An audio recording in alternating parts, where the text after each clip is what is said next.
ஒரு அழகான காட்டில் ஒரு குடும்பம் இருந்தாங்க. ஒரு கோழி அம்மா, சேவலப்பா, ஒரு கோழிக்குட்டி. செல்லோ, உனக்காக நாங்க உணவு சேகரிச்சுட்டு வரோம். நீ வீட்லயே பத்திரமா இரு. ஓகே? ஆமா செல்லோ, இங்க நரிங்க நிறைய இருக்கு. சோ வீட்லயே பத்திரமா இருங்க, எங்கேயும் போக கூடாது. நான் அம்மாவும் அப்பாவும் சீக்கிரமா வந்துருவோம். சரிண்ணா, நீங்க போயிட்டு வாங்க, நான் பாத்துக்கிறேன். கோழியும் சேவலும் உணவை சேகரிக்க சென்றனர்.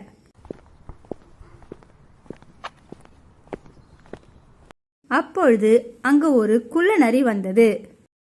ஆஹா, ஒரு கோழி குஞ்சு தனியா மேய்ஞ்சிட்டு இருக்கு.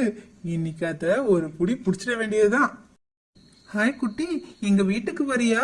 உனக்கு பிடிச்ச சாக்லேட், ஐஸ்கிரீம் எல்லாம் நான் வச்சிருக்கேன். கோழி குஞ்சு சற்று சிந்தித்தது. தன் அம்மா சொல்லி சென்றதை நினைவில் கூர்ந்தது.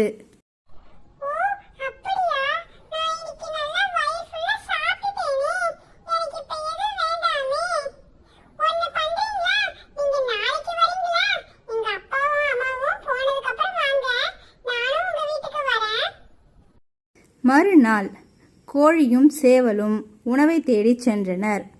அப்பொழுது அந்த குள்ள நரி வந்தது. கோழி குஞ்சு, உங்க அம்மாவும் அப்பாவும் இப்பதான் போனாங்க, நான் பார்த்தேன். வரியா? வீட்டுக்கு போகலாம். நிறைய சாக்லேட்ஸ், ஐஸ்கிரீம் நிறைய இருக்கு. உனக்கு என்ன வேணுமோ எல்லாம் சாப்பிடலாம்.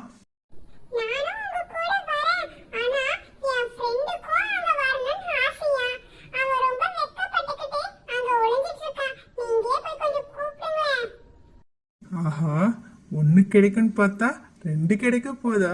சந்தோஷம். சரி வா, ஓ ஃப்ரெண்ட நானே கூப்பிடுறேன். எங்க இருக்காங்க?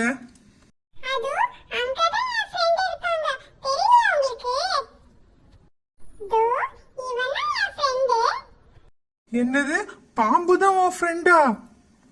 அச்சோ, பாம்பு, ஆளை விடுங்கடா சாமி. இந்த பொம்மை பாம்புக்கு இப்படி பயந்து ஓடுறியே, நீலாம் ஒரு தந்திரமுள்ள நரியா? என் குட்டியே கொத்த வரியா?